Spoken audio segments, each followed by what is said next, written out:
우리나라에서 제일 높은 빌딩이 뭘까요? 맞아요. 잠실 롯데타워. 몇 층인지 아세요? 100 몇 층. 되게 쉬운데 100? 예? 숫자 쭉 1부터 시작해서 하면 돼요. 1, 2, 3. 예, 123층입니다. 높이는 미터로 따지면 이것도 쉬워요. 기억하기. 555m. 예. 근데 뭐 기억할 필요는 없어요. 뭐 이런 것까지 기억할 거 많은데. 그러면 우리 청소년들한테 또 퀴즈를 내볼게요. 이거보다 좀 한 단계 더 업그레이드된 문제입니다. 우리나라에서 제일 높은 빌딩은 잠실 롯데타워인데, 그러면 이 지구상에 세계에서 가장 높은 빌딩은 어디에 있을까요? 연우. 역시 청소년의 제일 큰형이 다르군요. 네, 두바이에 있습니다. 두바이에 있는 부르즈 칼리파라는 빌딩입니다. 혹시 높이가 얼마 되는지 아세요? 1000m는 아니고요. 그보다 조금 낮아요. 스케일이 커가지고 연우가 828m랍니다. 그리고 163층이래요. 근데 지금 연우가 1000 몇 미터이지 않을까라고 했잖아요. 이 부르즈 칼리파 빌딩이 가지고 있는 세계에서 가장 높은 빌딩이라는 이 기록이 조만간 곧 깨질 거예요. 왜냐하면은 사우디아라비아에서 지금 건축 중인 빌딩이 있는데 이 빌딩의 높이가 1008m래요. 완공이 되면은. 예. 그래서 어떤 기록을 갖게 되냐면은 인간이 역사상 건축했던 건축물 중에서 최초로 1km, 1000m 높이를 넘어가는 거예요.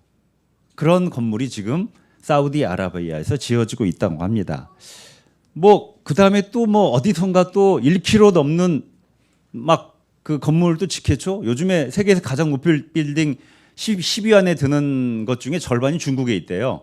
그러니까 중국 사람들 그럼 우리 한 1200m짜리 짓자 이렇게 할 수도 있어요. 여러분, 여기서 왜 우리 인간들은 이렇게 높고 큰 건축물들을 자꾸 지으려고 할까요? 이게 현대에만 있는 현상이 아니거든요. 고대부터 우리 인간들은 가능한 한 무언가 뭔가 거기에 의미를 담아서 아주 높고 아주 큰 건축물을 지어왔습니다. 피라미드, 중국의 자금성, 로마에 있는 성 베드로 성당 등등 세계 곳곳에 시대마다 거대한 건축물이 있어요. 그리고 그것은 그냥 지어진 게 아니라 어마어마한 인력과 돈이 들어가잖아요. 거기에 우리 인간들이 가지고 있는 무언가를 향한 갈망, 욕망이 거기에 담겨져 있다는 겁니다. 그리고 이렇게 거대한 건축물을 짓는 인류 최초의 시작, 그 시도가 오늘 성경에 나오는 바벨탑 사건입니다. 여러분, 오늘 본문을 보면은 본문 2절에 이렇게 기록을 하고 있어요. 사람들이 동쪽에서 이동하여라는 표현이 나옵니다. 사람들이 동쪽에서 이동하여. 여기서 이 동쪽이 뭘까? 이 동쪽은 어디를 말하는 걸까? 이거에 대한 여러 가지가 이야기가 있습니다. 근데 이 동쪽이 여기일 거다라고 하는 그 주장이 있어요. 자, 창세기 3장 23절에서 24절을 찾아보겠습니다. 창세기 3장 23절에서 24절.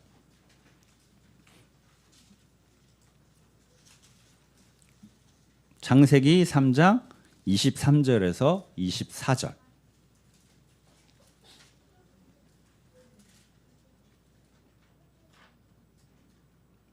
네, 함께 읽어보도록 할까요? 그래서 주 하나님은 그를 에덴 동산에서 내쫓으시고 그가 흙에서 나왔으므로 흙을 갈게 하셨다. 그를 쫓아내신 다음에 에덴 동산의 동쪽에 그룹들을 세우시고 빙빙 도는 불칼을 두셔서 생명나무에 이르는 길을 지키게 하셨다. 자, 선악과를 따먹은 아담과 하와가 에덴 동산에서 쫓겨났어요. 그리고 하나님은 그렇게 동산에서 쫓겨난 이들이 다시 혹시 몰래 에덴 동산에 들어와서 생명나무, 에덴 동산에 있는 영원히 살게 하는 생명나무를 먹게 될까 봐서 동산의 동쪽 문을 닫아 버리셨습니다. 그래서 이 바벨탑 사건의 사람들이 동쪽에서 이동하여 할 때 그 동쪽이 어디냐? 에덴 동산의 동쪽을 의미한다고 이야기를 합니다. 에덴 동산의 동쪽. 하나님께서 만들어 주신 낙원. 인간들이 가장 안전하게, 가장 풍요롭게, 가장 행복하게 살았던 집, 고향, 본향이라고 하죠. 본향. 그곳에서의 마지막 기억. 이게 동쪽이 상징하는 거라는 거예요. 이제는 그 기억을 아무리 떠올리고 그곳으로 다시 가고 싶어도 결코 돌아갈 수 없어요.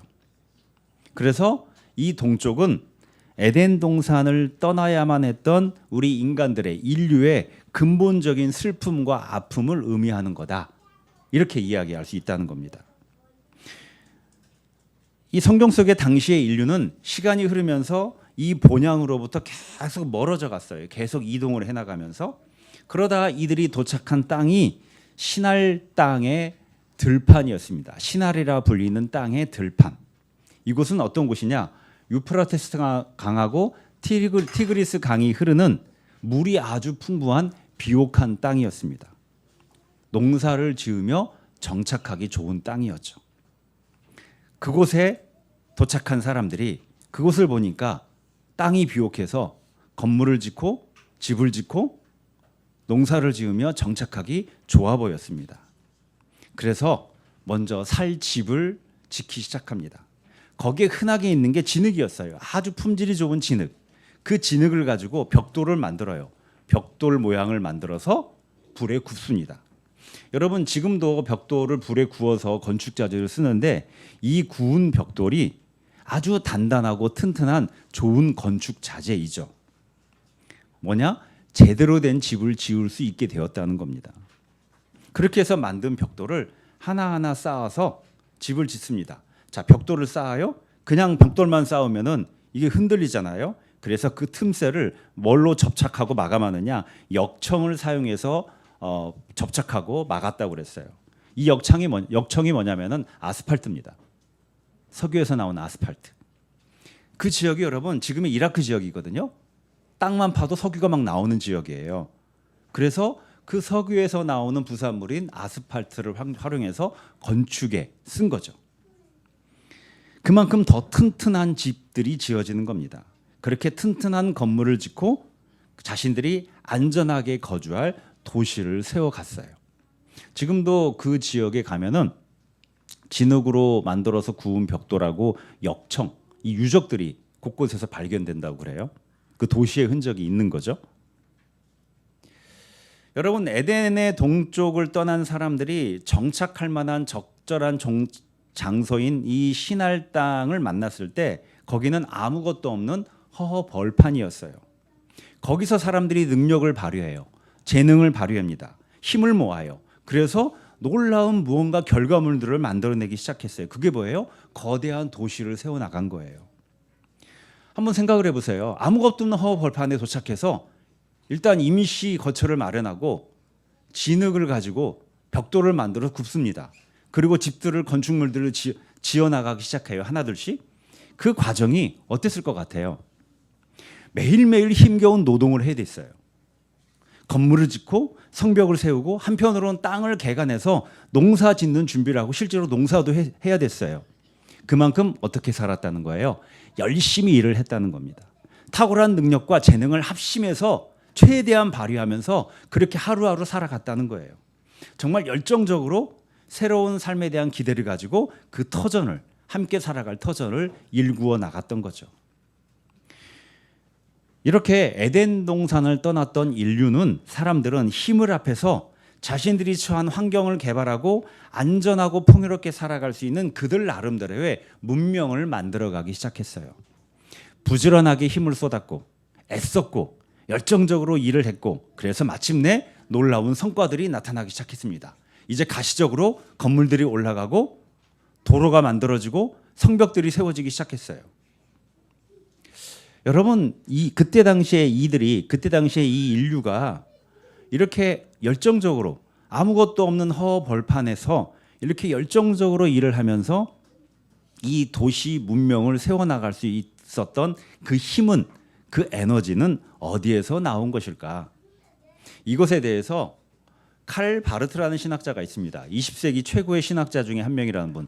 이분을 비롯한 몇몇의 신학자들이 어떤 개념을 이야기합니다. 뭐냐? 보편적 향수병. 한번 따라해 보실까요? 보편적 향수병.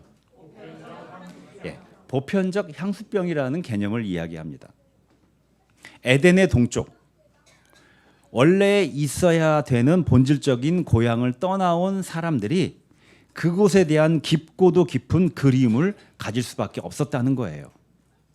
떠나온 에덴 동산, 그 본향으로 다시 돌아가고 싶은, 그래서 그 에덴 동산에 있을 때처럼 내 자신의 존재의 뿌리이신 하나님과 다시 깊이 연결되고 싶은 보편적이고 근원적인 갈망이 사람들에게 깊이 깔려져 있다는 거예요. 다른 말로 하면은 원래 내 자신 안에 있는 하나님의 신성, 하나님의 형상, 거기로부터 단절됐어요. 단절되고 나니까 정작 그에 대한, 하나님의 형상에 대한, 하나님의 신성에 대한 깊은 근원적인 갈망이 우리 인간들의 영혼에 깊이 자리 잡게 되었다는 겁니다. 근원적인 슬픔을 갖게 됐어요. 그 갈망과 슬픔이 너무 깊고도 커서 사람들은 이제 다시 그 본향으로 돌아가진 못해요. 그런데 그 본향에 대한 갈망과 그 그리움을 다른 방식으로 해결하고자 했다는 거예요. 진짜 에덴 동산은 아니지만 그곳처럼, 에덴 동산처럼 안전하고 풍요를 누릴 수 있는 그와 비슷한 삶의 터전을 스스로의 힘으로 일구고 세워나가고자 무진장 애를 썼다는 거죠. 어떻게 해서든지 이 현실 세계 속에서 에덴 동산, 나름대로의 에덴 동산을 이루어 가고 싶었던 거죠. 그래서 도시를 건설하고 과학기술을 발전시키고 경제를 발전시키고 철학과 예술을 발전시켜 나갔던 거예요. 여러분, 이처럼 우리 인간들, 여기 있는 우리 모두 개개인들 다 포함해서 우리들 내면에 깊이 자리 잡고 있는 이 보편적인 향수병은 우리들로 하여금 삶에 대해서, 인생에 대해서 열망과 기대와 열정을 갖게 만들어줍니다.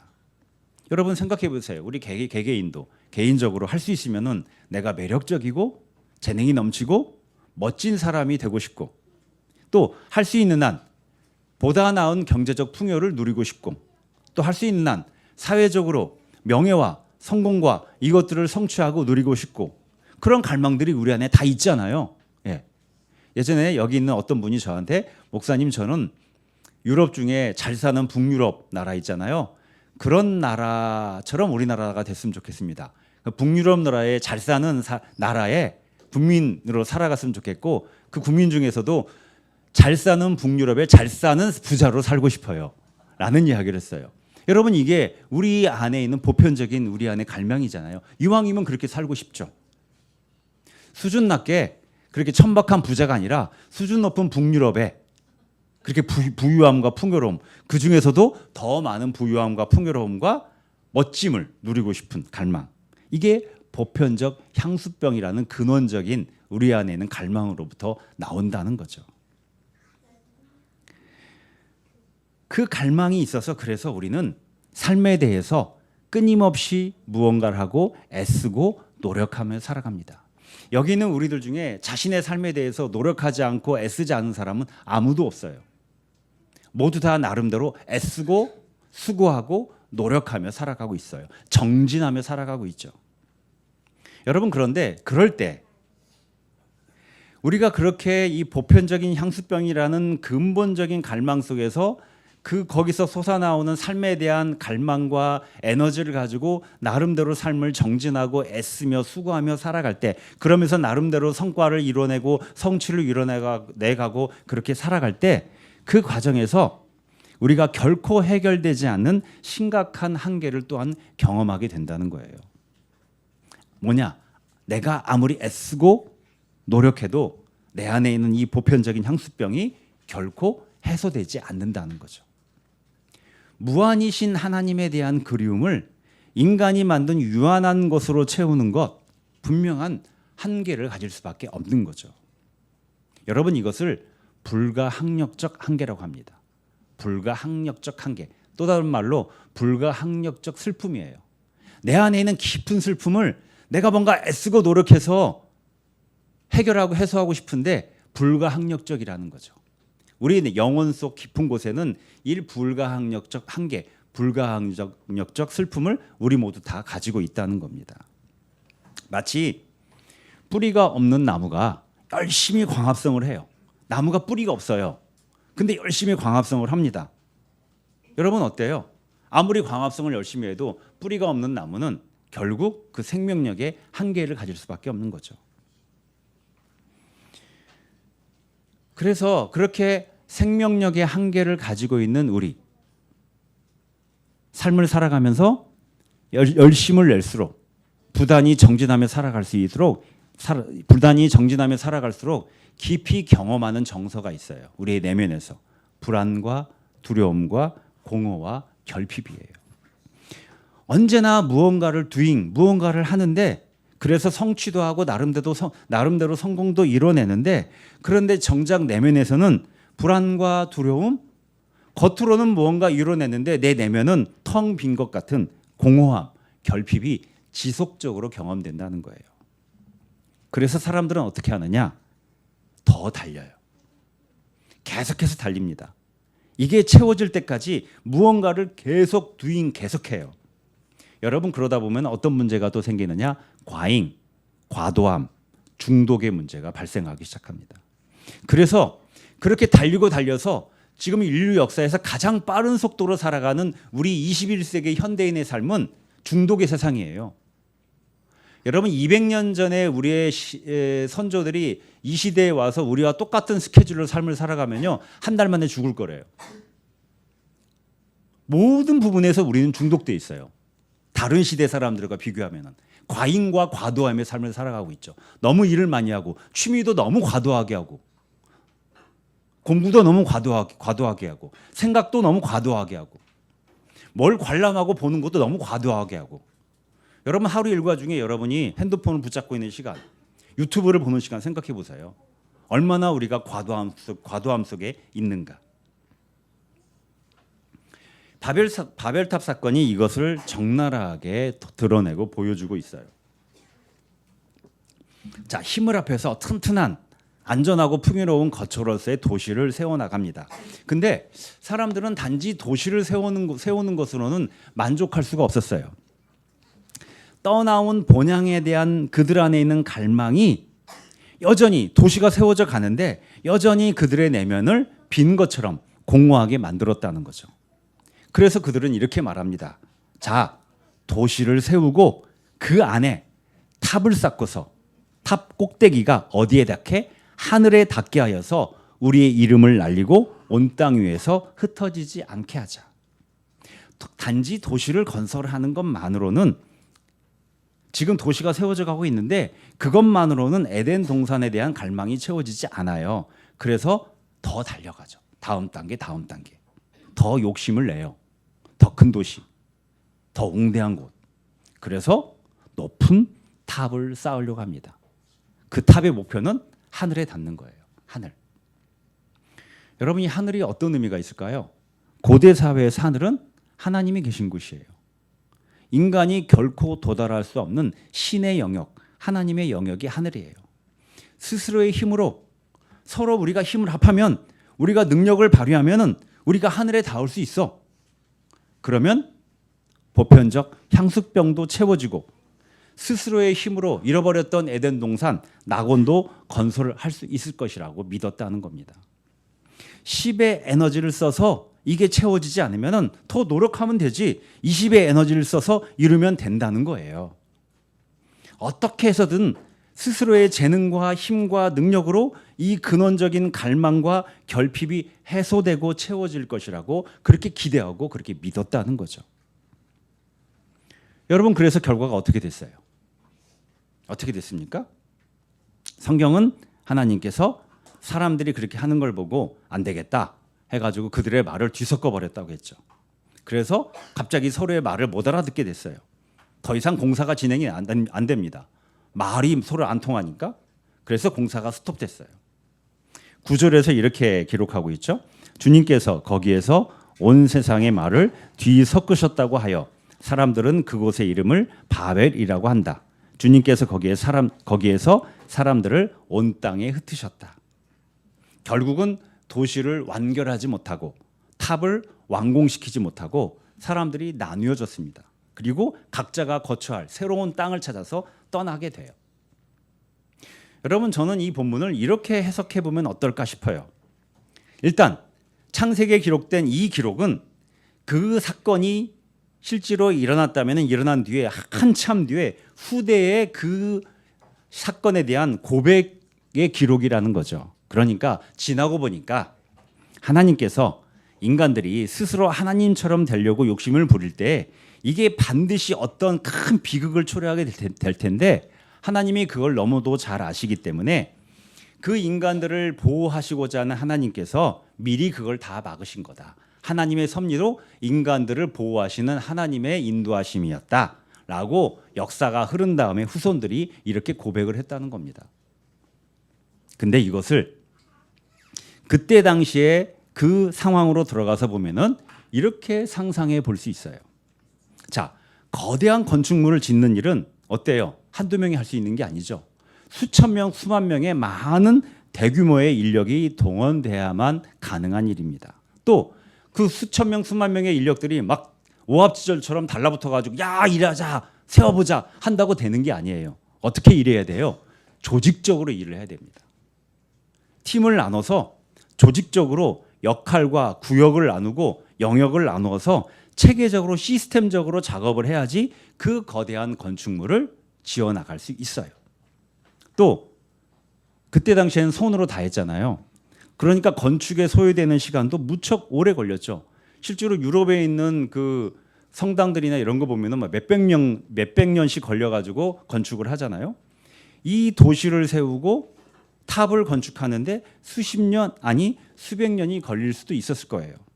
그렇게 조직적으로 서로 구분해서 나눠서 일을 하다 보니까 서로의 함께 일을 하는 사람들끼리의 그 그룹끼리의 조직끼리의 구별이 더 분명해지는 거죠.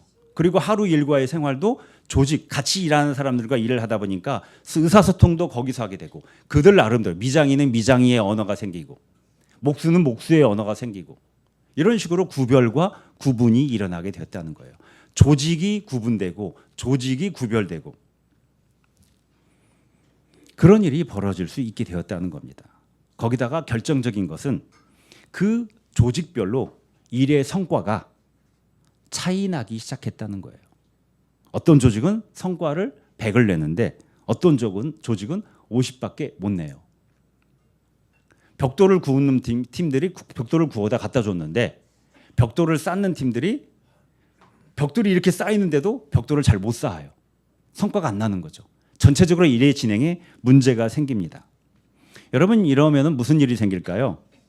시기와 질투와 반목이라는 정서가 사람들 사이에 자리 잡기 시작해요. 가인이 아벨에게 느꼈던 시기와 질투가 여기에서도 작동되는 거죠.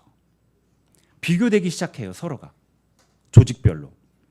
그러면 시간이 갈수록 경쟁이라는 것이 점점 치열하게 일어납니다. 성과를 많이 내는 조직은 더 큰 발언권을 갖게 되고 영향력도 더 커지게 돼요. 평등했어요, 처음에 시작할 때. 근데 평등했던 관계가 깨지기 시작하는 겁니다. 균열이 생겨요. 더 강력한 권력과 발언권을 가진 조직이 생기고 그러지 못한 조직이 생기기 시작하는 거예요. 여러분, 그러면 어떻게 될까요? 갈등은 더 심화되고 분열과 반목이 더 커지게 되는 거죠. 서로 합심해서 힘을 모아야지, 그렇게 일을 해야지 이 거대한 탑을 완성해 나갈 수 있는데 분열과 반목이 계속되니까 일이 어떻게 돼요? 제대로 진행될 수 없는 겁니다. 아마 이런 일도 생길 수도 있어요. 질투가 심해져요. 하루 일과를 다 끝냈습니다. 모두 쉬러간 틈에 아주 성과가 좋은 팀이 만든 어떤 벽을 그렇지 않은 팀의 스파이가 가서 밤에 몰래 가서 벽돌 빼기. 아직 역청이 다 굳어지지 않았을 때 벽돌 빼기를 하는 일도 발생했을지 몰라요. 그러면은 무너지는 거죠. 그래서 깨지고 갈라졌다는 겁니다.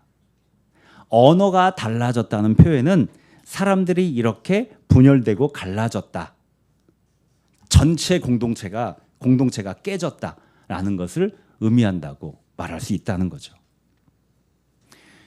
이처럼 더 이상 함께할 수 없을 정도로 갈등이 심해졌고 마침내 그렇게 깨지게 된 전체 공동체가 깨지게 되면서 사람들은 서로 말이 통하고 같은 그룹으로 있었던 사람들끼리 각자 알아서 새롭게 정착할 땅을 찾아서 떠날 수밖에 없었다는 겁니다. 8절에 보면은 주님께서 거기에서 그들의 그들을 온 땅으로 흩으셨다. 주님께서 거기에서 그들을 온 땅으로 흩으셨다라고 말씀하고 있어요. 여기에서 흩으셨다는 표현은요. 유리 그릇이 바닥에 떨어져 가지고 산산조각이 났어요. 붙이려고 하는데 도저히 붙일 수가 없어요. 다 깨져 가지고. 이 의미예요. 사람들 사이의 분열이 이토록 심각하게 일어나서 다시는 함께 할 수 없게 되었다는 겁니다. 여러분, 이것이 우리 인간들이 가지고 있는 불가항력적 한계를 보여준다는 겁니다.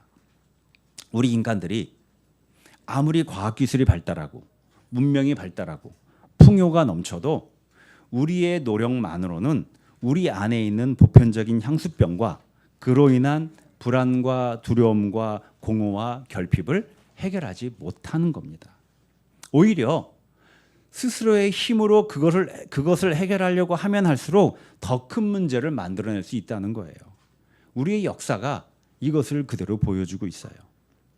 인간의 이성이 가장 뛰어났다고 그 뛰어난 인간의 이성을 기반으로 가장 발전된 문명을 이룩했다고 하는 20세기에 그래서 19세기에서 20세기 들어오면서 가장 발전된 문명의 지역이었던 유럽은 대단히 희망적이었습니다. 이제 우리 인류는 정말 풍요의 시대에 접어들었다. 이제 그 어떤 문제도 큰 문제도 없다. 그렇게 20세기를 맞이했어요. 그런데 어떤 일이 생겼어요? 20세기 들어서자마자 1차 세계대전이 터졌습니다. 그리고 그 거대한 전쟁의 비극을 겪은 지 얼마 지나지 않아서 또 2차 세계대전이 터졌어요. 핵폭탄이라는 게 만들어져서 인간들이 살고 있는 도시 핵폭탄이 터졌어요. 인류 역사상 가장 엄청난 규모의 비극적인 전쟁이 가장 문명이 발달했다는 20세기에 일어난 겁니다. 그리고 지금은 어때요? 또 그리고 그 20세기부터 본격적으로 시작된 이 지구의 기후위기가 지금은 어때요? 계속 100년 넘게 진행되면서 이제는 우리 모두의 이 인류 전체의 안전을 심각하게 위협하는 상태, 그 현실을 우리가 지금 살아가고 있잖아요. 보편적인 향수병과 불가항력적인 한계, 그것을 갖고 우리가 지금 살아가고 있습니다. 여러분, 그래서 우리는 오늘 사도행전 본문에서 사도 바울이 아테네의 시민들에게 전하고 있는 말씀에 깊이 귀를 기울일 필요가 있습니다. 당시 아테네는 인류 최고의 문명의 도시였어요. 인간의 이성을 기반으로 한 철학이 가장 최고로 발달되어 있었고 사람들의 합리성을 최고의 가치로 여기는 도시였습니다. 여러분, 그런데도 이들은 자신들이 가지고 있는 근원적인 한계를 넘어서지 못했어요. 그들 안에 있는 보편적인 향수병이 해소되지 않았다는 거죠. 바울이 아테네 시민들에게 이렇게 말을 합니다. 아테네 시민 여러분, 내가 보기에 여러분은 모든 면에서 종교심이 많습니다. 여러분은 모든 면에서, 삶의 모든 면에서 종교심이 많습니다. 여러분, 이 종교심이라는 단어는요, 정확하게 말하면은 미신적 신앙이에요. 미신적 신앙. 당대의 가장 합리적인 도시였어요. 인간의 이성을 기반으로 한 문명을 이룩한 도시가 아테네였습니다. 그 도시에 미신이 횡행해요. 당시 아테네 시민들이 섬기던 신의 종류가요 3만 개가 넘었대요. 3만 개. 근데 그것도 모자라 가지고 자기들이 혹시 알지 못하는 신에게 제사를 못 드리고 감사를 못 드릴까 봐 알지 못하는 신에게 제사 드리는 제단까지 만들어서 제사를 드렸대요. 당대의 합리적인 이성을 기반으로 최고 문명의 도시, 철학의 도시를 세웠지만 그것으로는 그들 안에 깊이 자리 잡고 있는 이 보편적인 향수병이 채워지지 않았다는 겁니다. 그로 인한 불안과 두려움과 공허와 결핍이 여전히 그들의 삶에 지속적으로 영향을 미쳤다는 거예요. 그래서 더욱더 미신적 신앙을 추구했던 거죠. 그들에게 바울이 긴 이야기를 한 다음에 끝에 이렇게 선포를 합니다. 한번 저를 다 함께 따라해 보시겠습니다. 우리는 하나님 안에서 살고 움직이고 존재하고 있습니다. 우리는 하나님 안에서 살고 움직이고 존재하고 있습니다. 무슨 말일까요? 우리 존재성의 근원적인 바탕이 하나님에게 있다는 거예요. 우리의 생명, 우리가 살아가는 매일매일의 우리의 인생살이는 하나님과의 관계를 기반으로 할 때 온전해진다는 겁니다. 우리 안에 있는 보편적인 향수병은 우리의 노력이나 우리의 애씀으로써 해소되는 것이 아니라 우리의 재능이나 우리의 능력으로서 해소되는 것이 아니라 하나님과의 관계 맺음, 하나님 안에 머문, 하나님 안에 머물러 있음, 이것을 통해 해결되어 간다는 겁니다. 우리 안에 있는 불가항력적인 한계, 우리가 인생을 살아가면서 언제나 우리 안에 작동되는 이 불안과 두려움과 공허와 결핍은 우리가 온전하게 하나님께 나를 내어 맡기고 하나님 안에 거할 때 비로소 풀어지기 시작한다는 거예요. 여러분, 우리가 인생을 살아가기 위해서 필요한 여러 가지 삶의 자원들이 있죠. 필수적인 자원들이 있습니다. 시간이라는 자원이 있고요. 건강이라는 자원이 있고 경제적인 능력이라는 자원이 있고 지적 능력이 있고 적절한 직업과 학력과 학위가 있어요. 등등의 여러 가지 많은 자원들이 있어요. 우리가 그 많은 자원을 할 수 있는 한 더 많이 내가 갖기 위해서, 그래서 더 큰 능력으로 삶을 살아가기 위해서, 여유 있는 능력으로 삶을 살아가기 위해서 우리 모두는 애쓰고 있습니다. 그런데요, 우리가 반드시 기억하고 가슴에 새겨야 되는 것은 그 모든 삶의 자원을 뛰어넘는, 그걸 넘어서는 가장 원초적이고 근원적이고 핵심적인 자원이 있다는 거예요. 그것이 하나님 안에예요. 하나님 안에. 나무가 푸르름을 누리면서 풍성한 열매를 맺기 위해서는 필요한 여러 가지 자원들이 있습니다. 햇빛과 비와 바람과 등등등. 그런데 가장 기초적이고 가장 중요한 것은 땅에 든든히 뿌리를 내리는 겁니다. 밑둥이 다 그 나무 줄기가 다 떨어져 나간 고목나무도 땅에 뿌리가 든든히 내려 있으면은 싹이 나요. 새싹이 납니다. 여러분, 우리는 그렇게 하나님이라는 땅에 깊고 단단하게 뿌리를 내려야만 한다는 거예요. 이게 삶의 가장 근원적이고 원초적이라는 겁니다. 오늘 누가복음 본문을 보면은 12제자가 예수님과 동행을 했어요. 그리고 몇몇의 여인들도 예수님과 동행을 했습니다. 예수님께서 선포하신 하나님의 나라, 예수님을 통해서 드러난 그 하나님의 나라, 그 기쁜 소식 가운데 이들이 함께 했습니다. 여기에는 악령과 온갖 병에 시달렸던 막달라 마리아가 있었고요. 헤롯 왕의 행정장관 구사의 아내인 귀족 여인 요한나도 함께 있었어요. 서로의 신분과 처지가 너무 달랐습니다. 그런데 그들은 예수 안에 함께 했어요. 그리고 서로 가지고 있는 삶의 자원으로 서로가 서로를 섬겼습니다. 여러분, 이게 오늘 이야기한 이 보편적 형습병과 불가항력적 한계와 어떻게 연결되느냐? 우리가 하나님 안에서 살고 움직이고 존재하는 삶을 살기 위해서, 그렇게 우리가 하나님 안에 거하기 위해서는 개인적인 차원만으로는 되지 않는다는 겁니다. 함께하는 영적인 공동체가 반드시 필요하다는 거예요. 그래서 우리는 하나님 안에서 살기 위해서 교회에 함께 모이는 거예요. 혼자가 아닌 영적 공동체 안에서 서로가 서로를 섬길 때 하나님 안에의 삶이 진정으로 가능해진다는 거예요.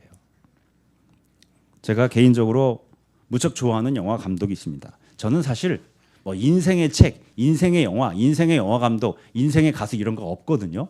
그래서 뭐 어떤 책을 좋아하세요? 그러면 거의 대부분의 읽은 책을 다 좋아해요. 어떤 영화를 좋아하세요? 아, 다 좋은데 기억이 잘 안 나는데? 그래요.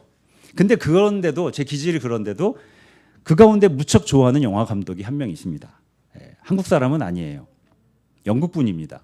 올해 나이가 88세 된 90다 된 할아버지입니다. 켄 로치라는 감독이에요. 이분의 마지막 영화, 이제 연세가 너무 많이 드셔가지고 더 이상 영화 작업을 못할 것 같다. 그래서 이분의 인생의 고별작이 될 거다라는 영화가 얼마 전에 개봉을 했습니다. 나의 올드 오크, 영어로 더 올드 오크라는 제목입니다. 여러분 시간 되시면, 아니 시간 없는 시간을 내서라도 극장 가서 꼭 보시면 좋을 것 같아요. 영화 내용은 소개하지 않겠습니다. 보셔야 되니까. 근데 그 영화에 나의 올드 오크에 이런 문장이 등장해요. 영화의 메시지를 한마디로 이야기하는 문장이거든요. 우리는 함께 먹을 때 더 단단해진다. 우리는 함께 먹을 때 더 단단해진다. 제가 그 영화의 그 문장을 보면서 그게 딱 영화의 주제 메시지거든요. 문득 떠오르는 장면이 있었어요. 왜냐, 영화를 지난주 월요일 날 시사회 가서 봤거든요. 그 전날 주일에 저녁에 여기서 뭔 일이 벌어졌습니다. 네. 그 주일 저녁에 그 전 주간에 김지혜 집사님이 생선가스를 준비해 올 거라고 막 이야기를 했거든요. 근데 주일날 진짜 생선가스를 준비해 왔어요. 근데 정작 이야기했던 저분은 그때 이쪽에서 이은미 자매가 건반 치고 본인은 마이크 안 잡았나? 하여튼 찬양하고 놀아왔고요. 배짱이 모드로 있었고, 예, 우리 배한성 집사님이 갑자기 차로 내려가더니 전기팬을 들고 와가지고 저쪽에 테이블에서 전기팬을 딱 놓고 만들어온 생선가스를 열심히 굽기 시작했습니다. 예, 나머지 사람들은 어린이들하고 열심히 놀고 있었어요. 그런 다음에 이제 생선가스가 다 튀겨지고 한 다음에 모자라는 음식은 배달인가 뭐 테이크아웃인가 해가지고 같이 그 음식을 먹었어요. 생선가스는 우리 어린이들이 주로 다 먹었습니다. 남은 걸 어른들이 먹었고, 그때 생선가스 먹은 어린이들 어때, 맛있었어요? 아, 맛있었대요. 우리 한성이 삼촌이 튀겨준 생선가스 맛있었다고 바로 대답을 했습니다.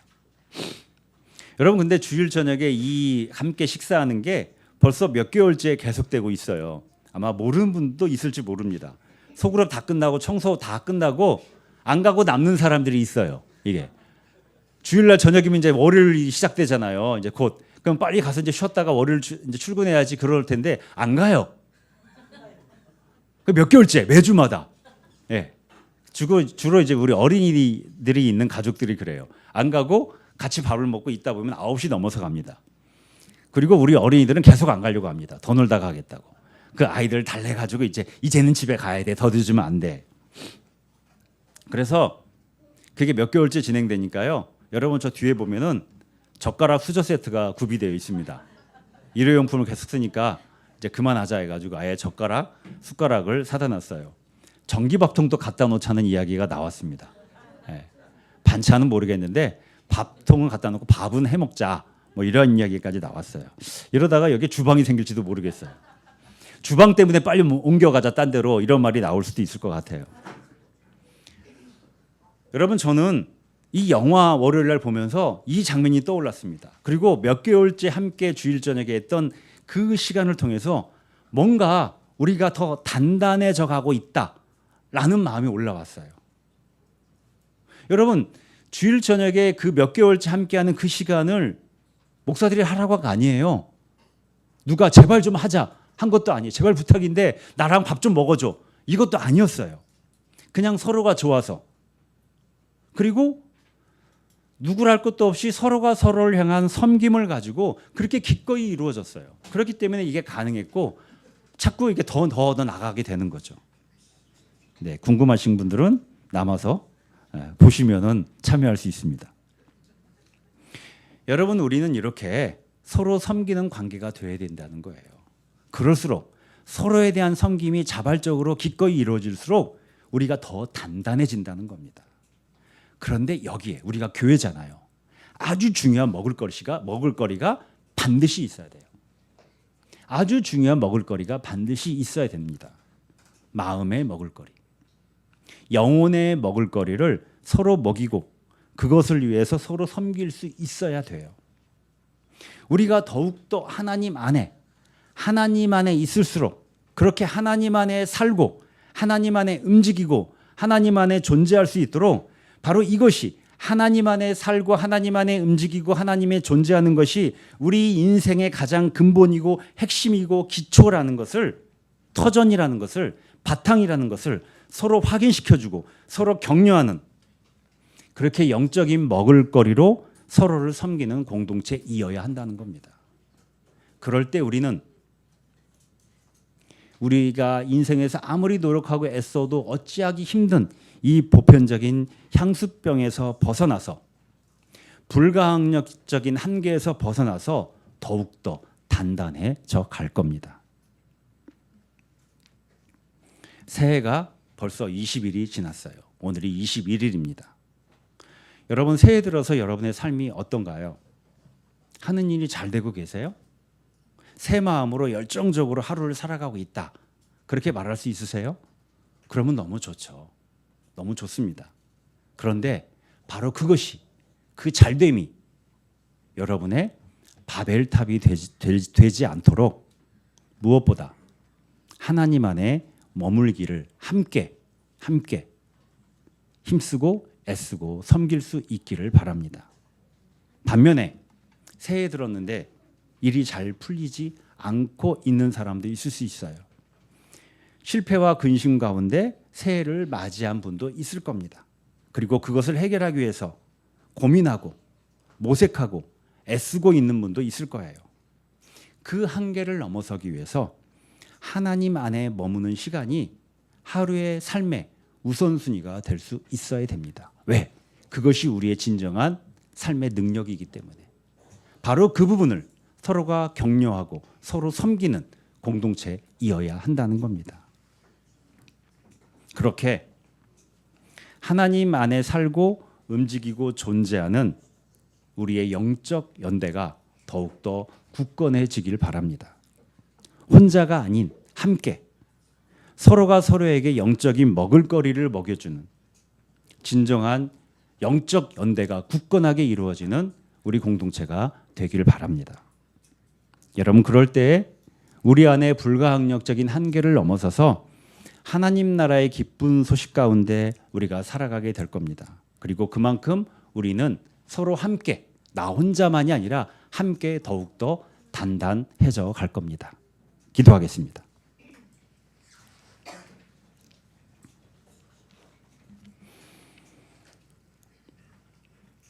우리 존재의 근원이신 하나님, 이 새해 무엇보다 하나님 안에 머무는 우리가 되게 하옵소서. 하나님 안에 뿌리 내리는 시간이 우리 하루의 우선이 되고 기초가 되게 하옵소서. 그래서 우리 안에 있는 보편적 향수병이 해소되고 불가항력적 한계를 넘어설 수 있게 되기를 바랍니다. 이를 위해 우리 서로가 서로를 격려하고 섬기는 영성적 공동체가 되게 하옵소서.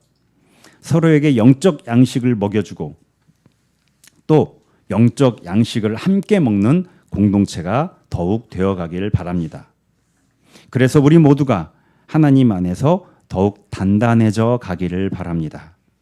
하나님 나라의 기쁜 소식으로 우리와 함께 하시는 예수님의 이름으로 기도합니다. 아멘.